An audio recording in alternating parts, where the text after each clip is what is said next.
It's Monday the 20th, I'm FX Plu and this is CurrencyTransfer.com's market update.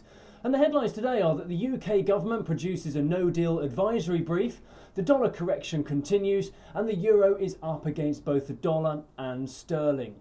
So the UK economy is holding up okay at the moment, but no deal fears continue to dominate. Despite the recent rhetoric, data is not reflecting the prospect of a no deal. Retail sales were the star performer last week, rising by 3.5% year on year.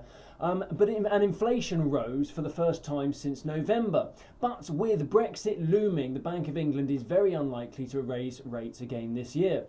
The government plans to issue advisory guidance this week on the possible fallout of a no-deal Brexit. It seems a little premature as negotiations will restart soon after the summer break, but it could just as easily be a little sabre-rattling ahead of the negotiations restarting, because a no-deal conclusion is considered the least likely outcome at the moment as it favours neither party involved.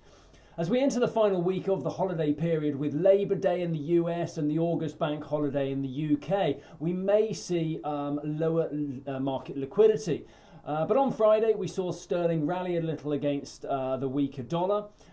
We reached 127.55 for cable, and euro gained slightly against sterling, moving to 111.40. When the Turkish crisis started and Trump used trade to hit the Turkish economy, the dollar rallied.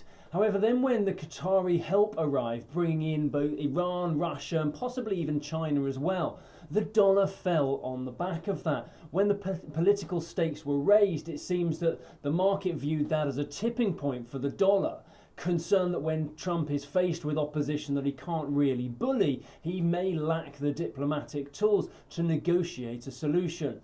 So the dollar correction continued on Friday. The dollar index slipped to 96.10 and euro dollar moved up to 114.45. And the euro is also showing signs of recovery as the dollar corrects. The move higher against sterling picked up a little pace, which is surprising given the no-deal Brexit would hit the EU, both funding and budgetary management. The dollar index, the euro-dollar interest rate differential is likely to widen, and as the euro is very unlikely to hike rates for at least a year, that gap won't be narrowed anytime soon. So it does make a fairly easy case for euro-dollar to be called down to around 110 on a long-term goal. However, with the US economy starting to slow through this quarter and the next, if the Eurozone economy continues to grow at close on trend, the long, slow recovery may be more appropriate to target a slightly higher 120 against euro-dollar. Either way, plenty to play out. We'll keep you posted. I'll see you tomorrow.